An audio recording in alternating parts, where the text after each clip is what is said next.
Hello, everybody. Welcome once again to the English Hub with Mr. Hudson. Lady who lives in Bogota, she's gonna tell us a brief herself, and also we're gonna delve into the topic hobby as well as luxury items.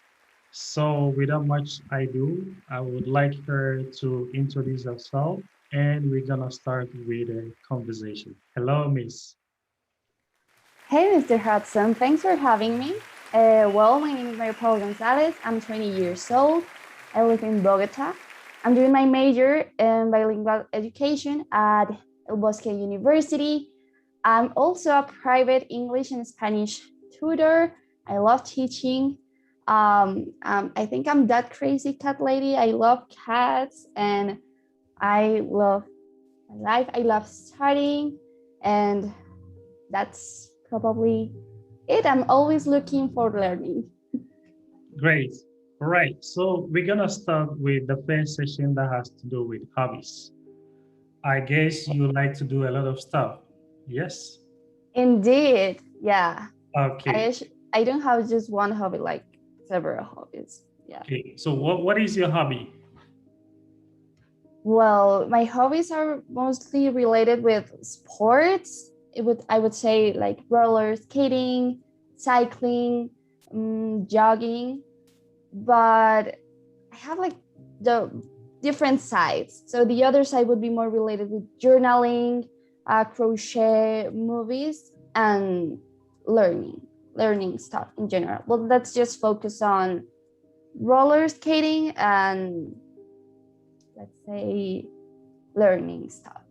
Okay. So among all these hobbies that you've just mentioned, what is the best one out of that you practice a lot? I would say roller skating and movies. Yeah, Okay. And that should be nice. how long have you had this hobby? Wow, for probably more than half of my life. Mm. 10 years, let's say. Okay. So Yeah. what do you enjoy about that? What I enjoy about my hobbies is that I can relax and disconnect from those overwhelming times of life.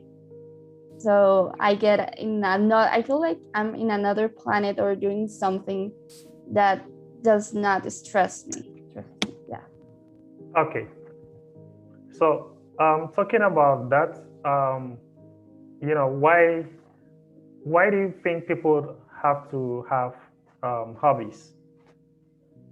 Well, I consider we have hobbies because, as I mentioned, life can be overwhelming sometimes, and we need something that relaxes us, and that's different from work and from our daily routines. So we can have something for ourselves to enjoy apart from work, and that doesn't bore us.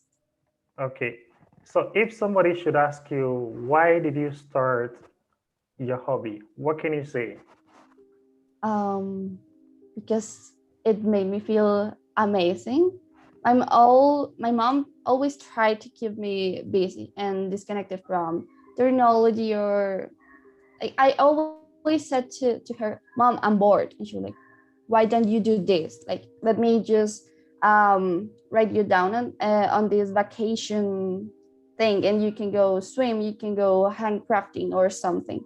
And that made me feel relaxed. So I would say that probably that's why I try to keep myself distracted, not think about the things that can worry me.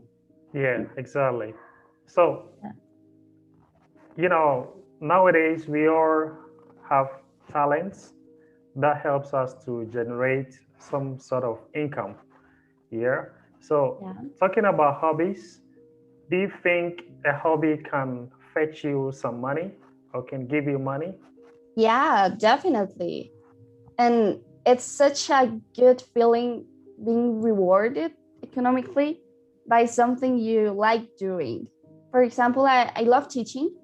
I give private lessons, and that's something that I'm being rewarded from. They give me the amount, well, the money I charge, and and yeah, for example, I also do crochet, so I can knit a scarf and sell that scarf.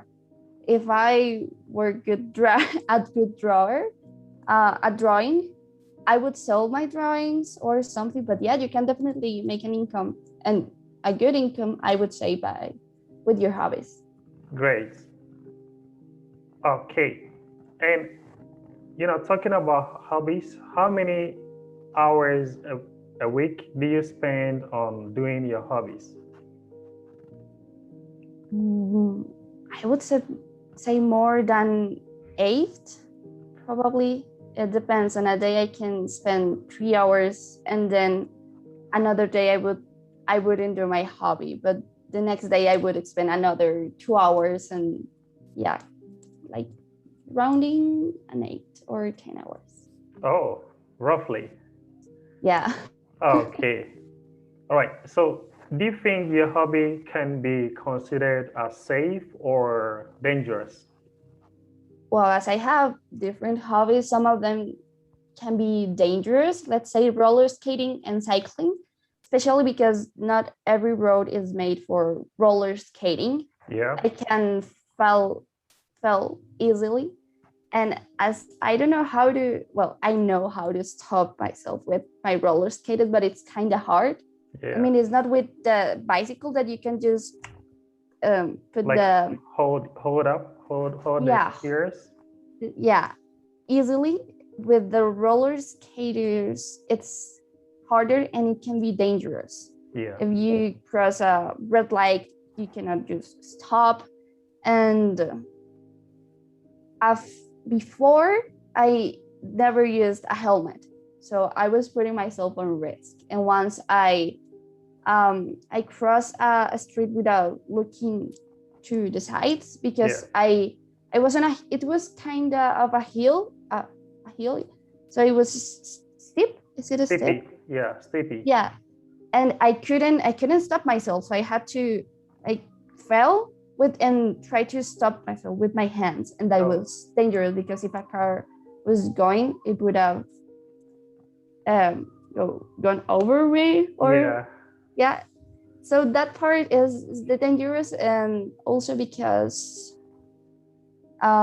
it's not really safe to be at night with your bicycle or everything. You can get robbed.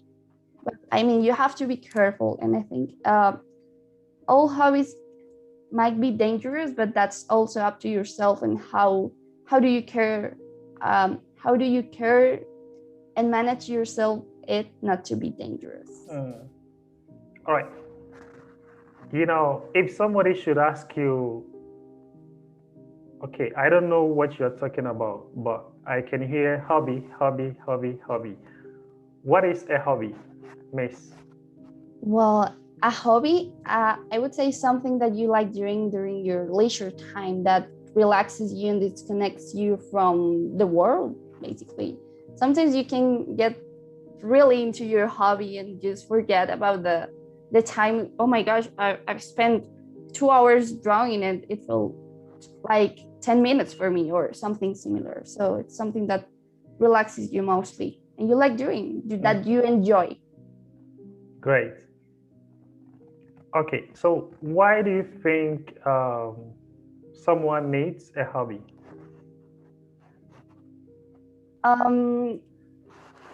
Different from what I have said, I would like to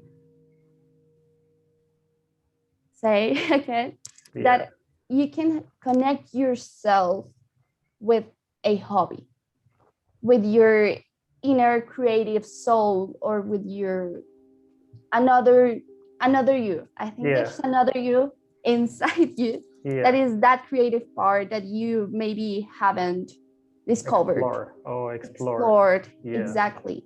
So to know more about yourself, because sometimes we never know what we like doing. Sometimes I'm like, do I like reading? Do I like drawing? Am I good at it?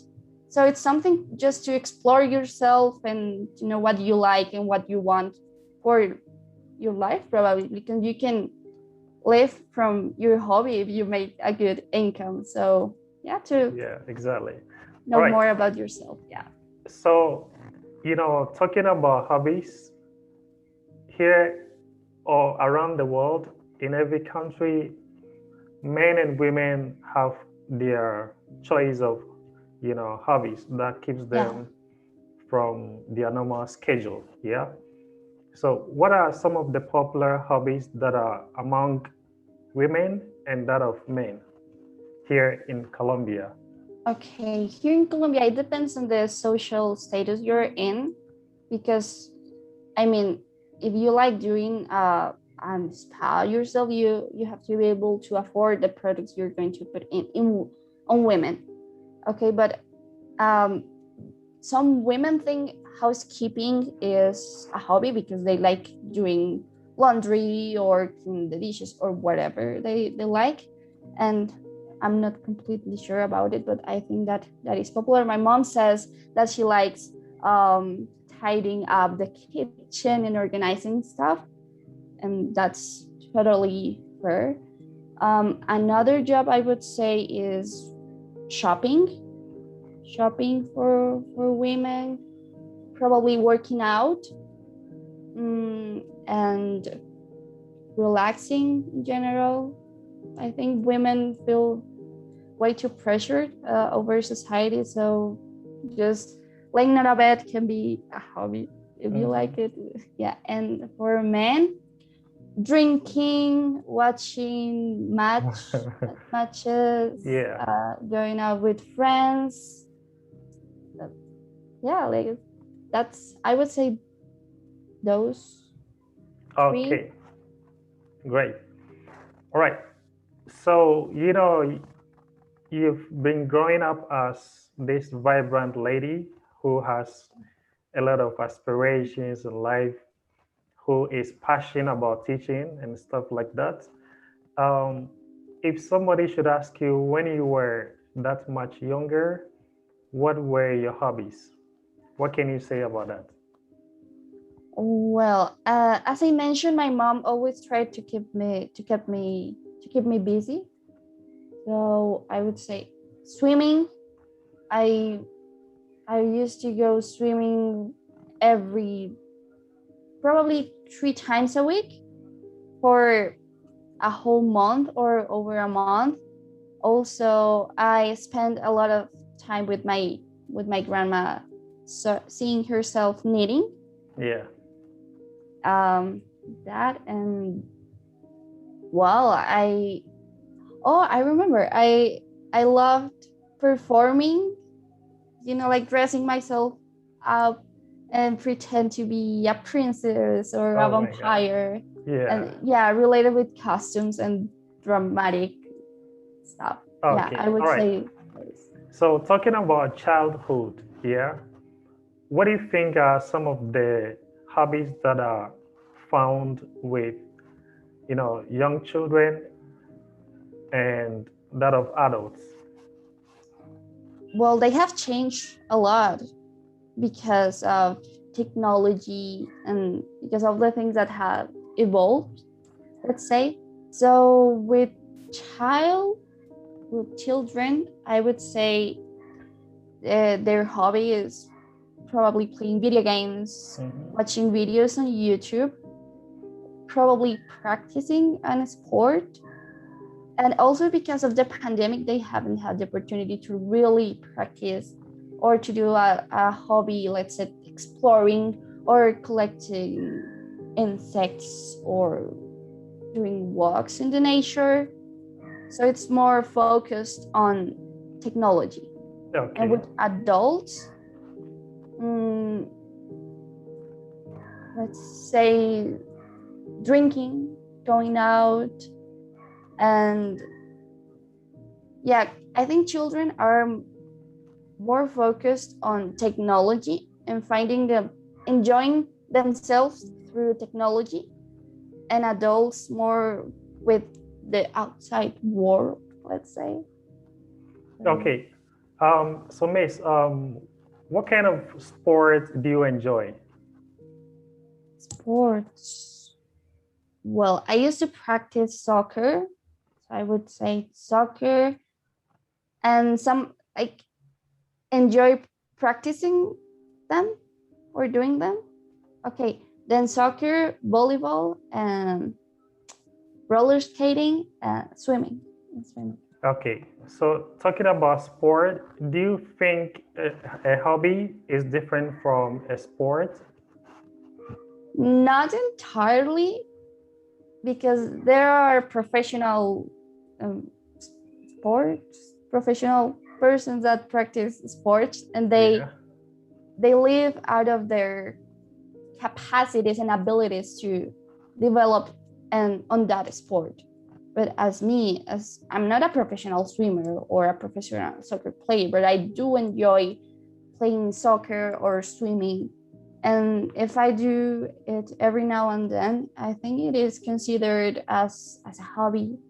And yeah, the thing is that you enjoy yourself during that activity. Great. All right. So the last question I would like to ask about hobbies is that are there any hobbies that you would love to try? Yeah. Cooking. Cooking. I would like to try cooking. Drawing. Probably writing. It's hard for me to put my ideas Together? together. And also sewing, like with like making clothes and that. Yeah, probably with fashion. That I would like to start a collection of something, like just valuable items for me, and that in a future they can be worthy, probably. Yeah. Okay, all right, thank you. So we've come to the end of the first session. I really liked how you composed yourself during the first session. So we're gonna move on to the next session that has to do with luxury items. Okay, cool. So the first question has to do with what is one luxury item you really want to have? Well, that's actually a hard question because luxury items are, I think they are really subjective. But if I'm talking about any luxury item, I know this can sound weird, but I would like to have a tiara with precious stones and diamonds. Yeah, jewels, I would say. Okay, all right. And what are some of the imported items that are being brought from other country to Colombia? Can you tell us about some of them? Some of them, well, there are lots of them, like electronics, transport, different machines for building buildings, let's say. Also clothing. What else? Most of that stuff, I think it's important. I mean, you can find obviously local stuff, but if we talk about electronics,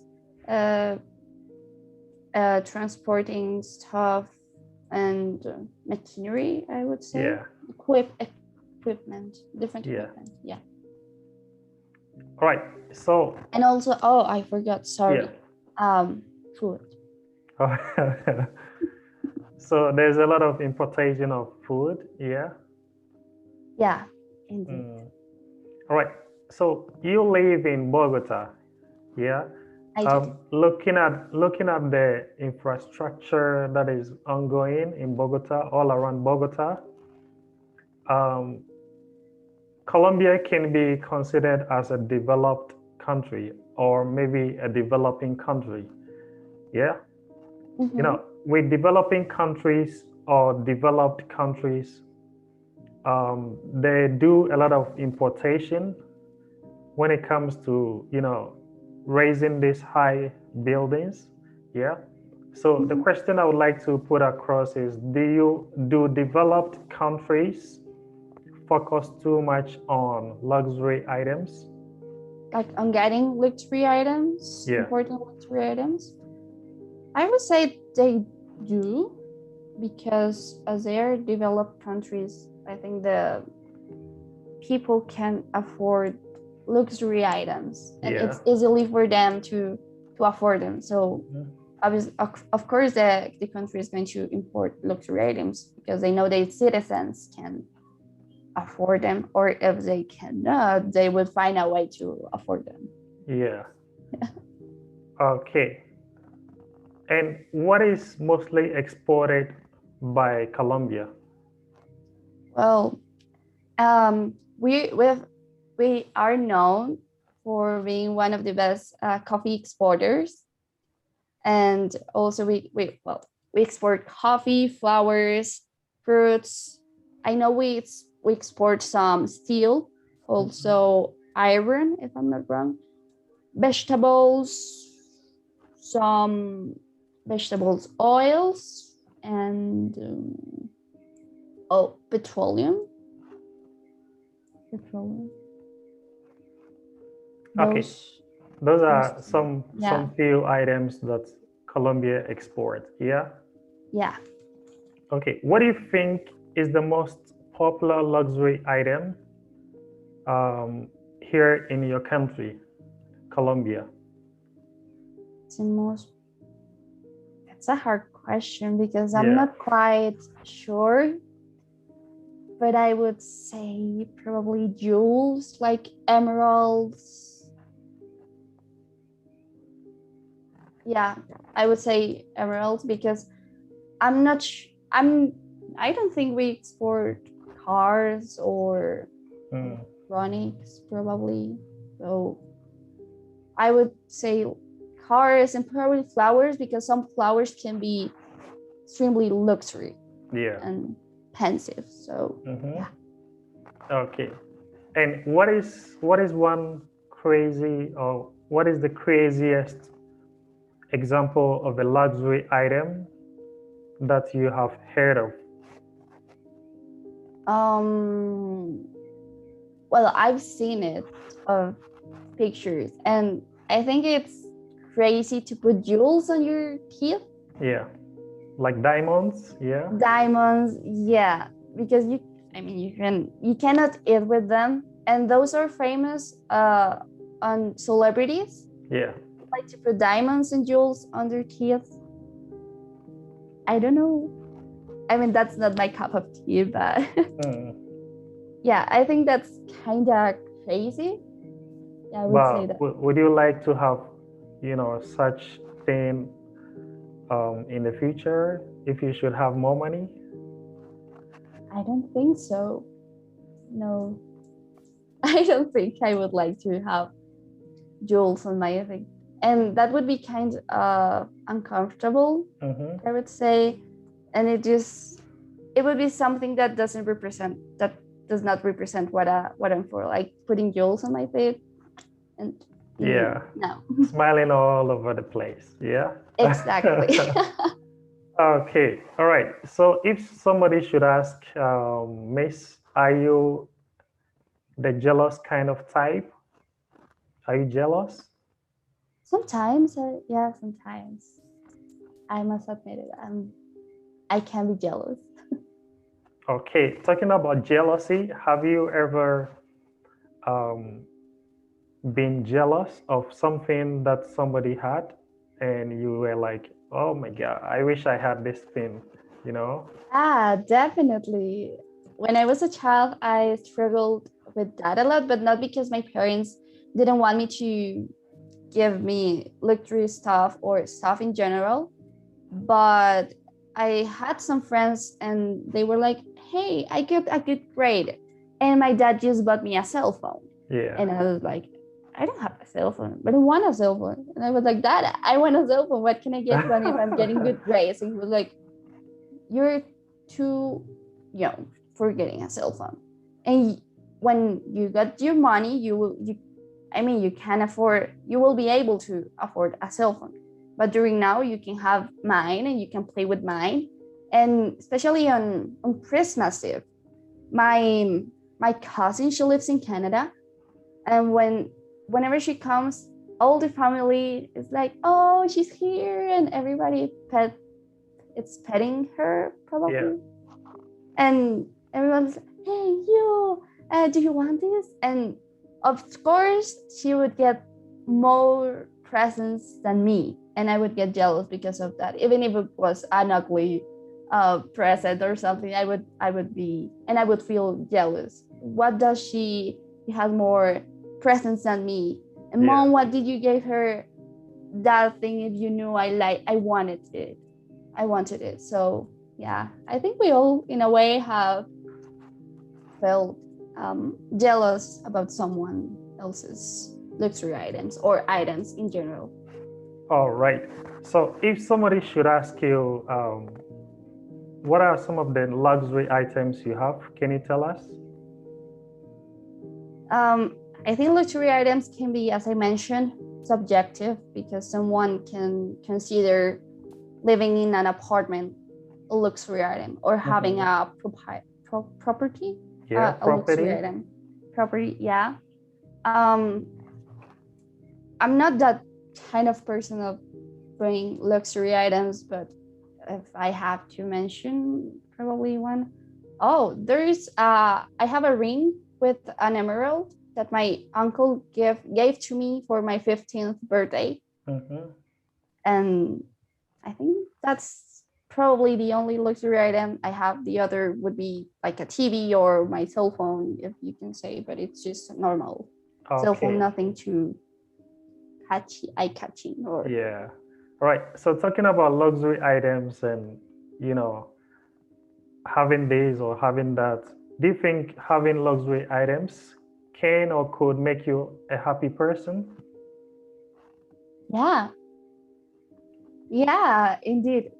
For example, if you have saved money for getting a new computer, let's say you want the newest computer that Apple launched, and you have saved a lot of money to get that item, and you know it's expensive, but having the opportunity to pay yourself for that, and that you've made such an effort to get that item, I think that makes you happy to say, damn, I worked so hard and now I'm getting what I want. Yeah. Or you just are probably on the shopping center, you're just looking stuff, and you say, oh my gosh, I love those tennis or sneakers. I will save money for them because I know they can make me feel good or happy. So yeah, luxury items can make you happy. Okay, what do you think expensive perfume is made of? Expensive perfume? Yeah, let's say from France,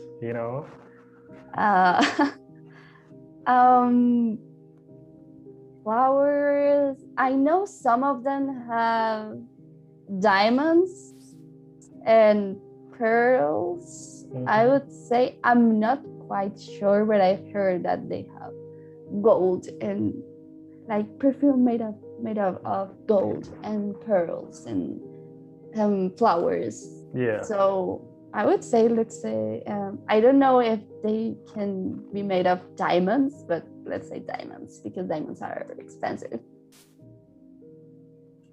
Okay, talking about luxury items, people look at, the names of items and go like, man, I prefer such and such, brand. Yeah. So the question is, do brand name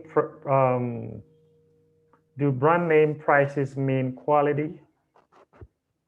Well, I think that price and the brand name are independent stuff, but it has been proven that people feel happier having, let's say, a $50 bottle of wine than a $5 bottle of wine. So we tend to to consider that because it is more expensive, it would make me feel better, and that is better quality. But that depends on quality means for me, or branding name, because usually brands are related with quality. Let's say this brand can offer me quality, but yeah, what's quality for me? So that depends. It's extremely subjective, I would say. Okay. All right. So do you think rich people are really happy? Well, happiness is not just having luxury stuff or material stuff. Yeah. It's also feeling good with yourself and with the ones that are around you. Yeah.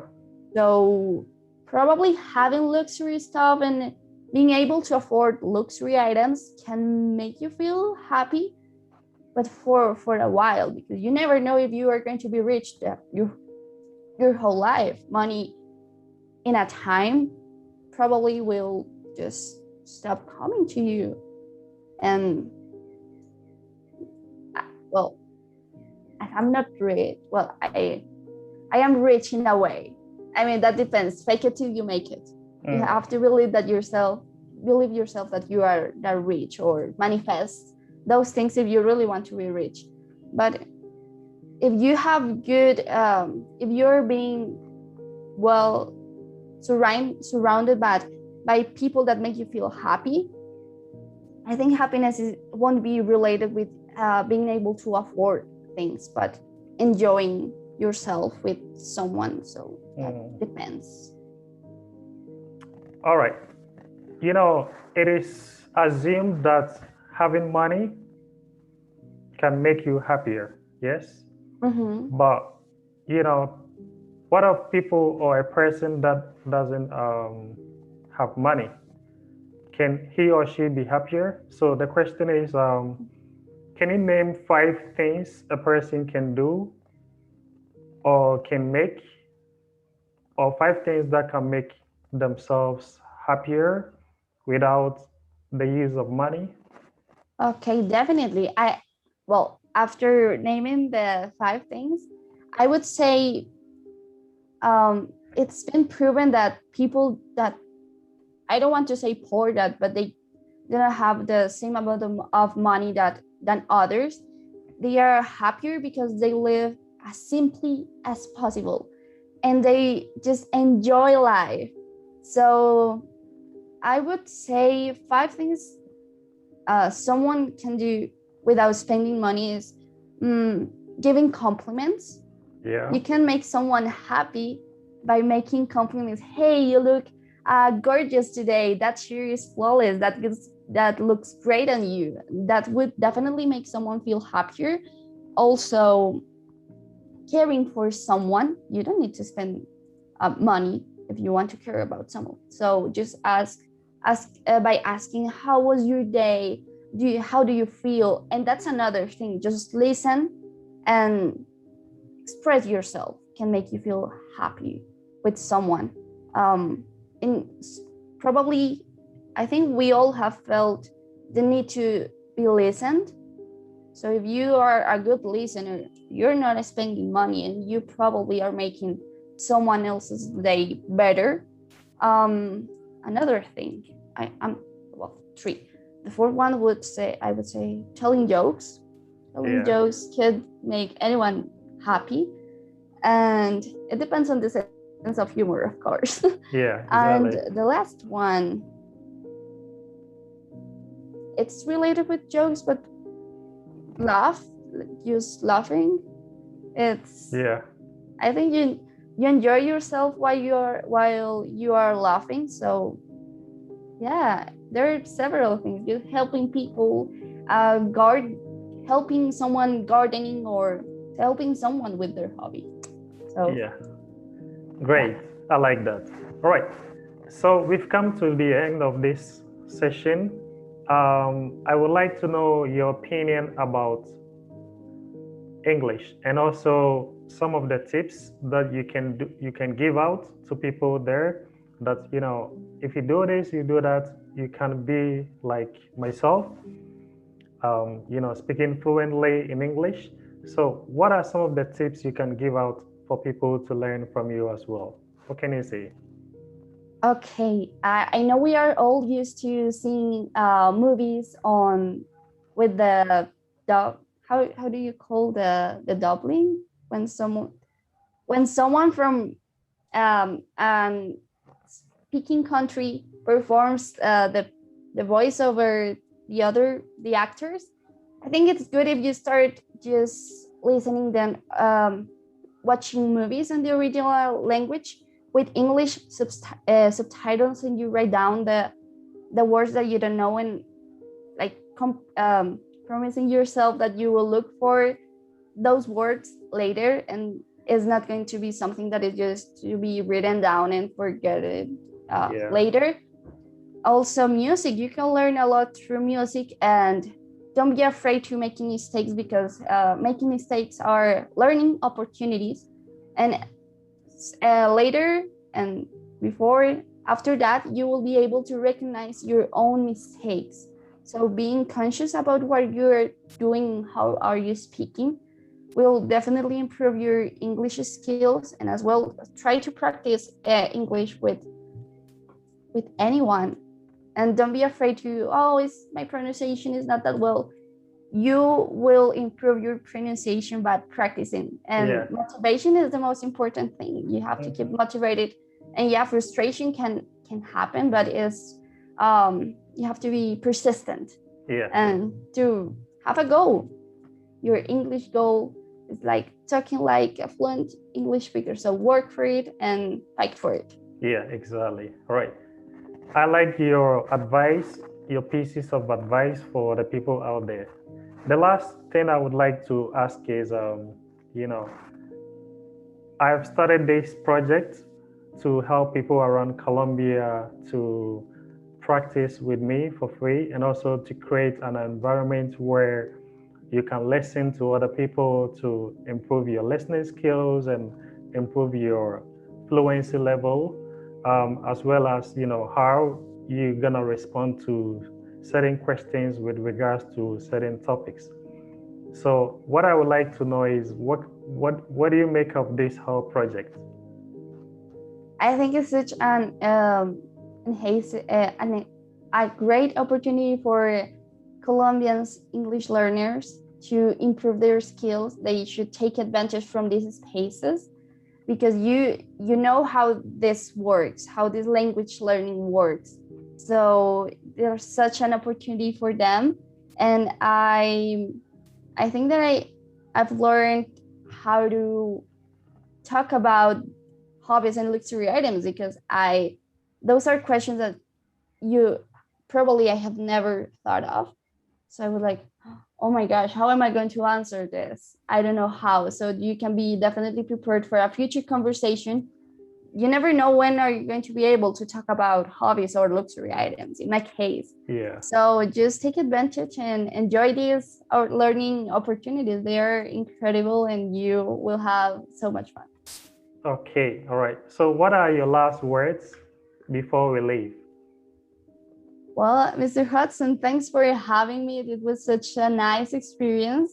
It would be great if we can do it again. And I will definitely recommend you and recommend this project with my friends, with my English learning friends. And I hope they have as much fun as I have. Yeah. All right. Thank you. Thank you, Maria, for being here. And hopefully we're going to talk at some other time in the future. Thank you once again. Well, thank you, Mr. Hudson. Yeah. Well, have a nice day. All right. Oh my God.